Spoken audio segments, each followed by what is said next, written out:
Oh, that's an easy one. It's performance anxiety. Believe it or not, 99% of all athletes experience anxiety in sports, even world-class athletes. Well, the answer is different for each athlete, but it usually boils down to this: thinking about something bad or negative that could happen in the future is what causes anxiety. And our bodies respond to it as if we were in real physical danger. Now, to get the athletes out of that fear, I ask them questions like, well, if you don't win this upcoming match or game, will you lose all your friends?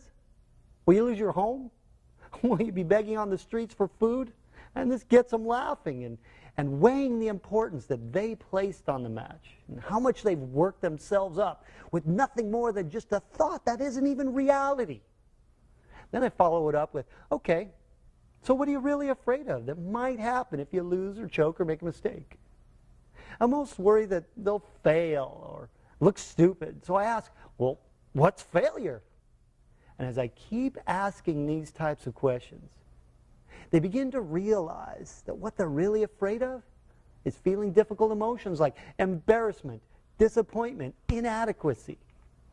So the truth is, they get performance anxiety because they are afraid of feeling their difficult emotions.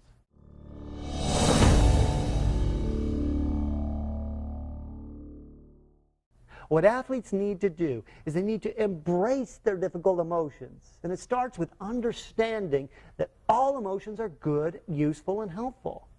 Yeah, you heard me right. All emotions are useful, even the difficult ones. They're nothing more than a signal from our body trying to get us to act on something that's important to us. Now, most coaches and even sports psychologists, they tell the athletes to just push them away. You know, push them away by just get out there and do it. You got to put it aside. Tell yourself you're a winner. But you know what? It's like putting a Band-Aid on a broken arm. Works for very few people. My mental toughness training is unique because we teach a simple process athletes can quickly go through whenever they're feeling a difficult emotion like fear, anxiety, frustration. Youth sports athletes really build confidence when they feel ready to handle any difficult situation or emotion that could come up. That's what releases the fear of that disappointment, the embarrassment, or any other emotion that comes from losing, choking. And then the anxiety disappears. Now, this is truly unique and different than the way any other mental training is taught. And it makes a huge difference to your athletes in their game and how they handle life.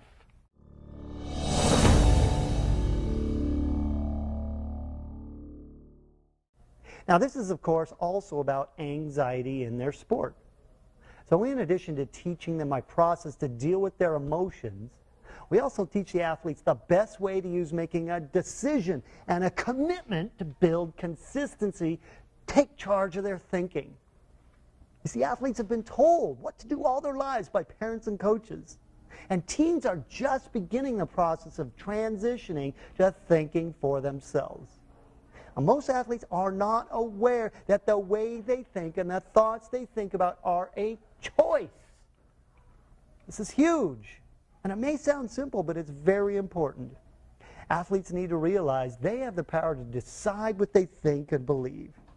They develop their mental muscle by conditioning it with repetition and practice, just like in their physical training.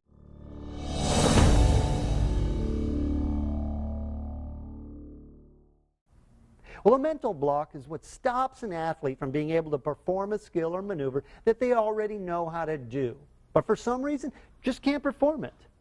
Something in their mind holds them back. Now, this is where coaches and parents get very frustrated because most of the time they don't know how to help their athlete break through it. Now, I believe all mental blocks are dissolvable, and I've successfully done it with hundreds of kids. And the solution is to communicate with the body's intelligence, the inner mind where the block was created. Guided visualizations work extremely well for this purpose. Using their imagination, stories, certain language patterns, metaphors, this is how we reach past that surface thinking and connect to what we call the athlete's power mind. It's also known as the unconscious mind. And the blocks, they're usually created to protect the athlete from something. We teach them how to reprogram their power mind to do its job of protection in healthy ways that support the athlete. And when you get rid of the interference, then focus, confidence, determination, and resiliency, it just comes naturally, and your athlete has unbeatable mental toughness.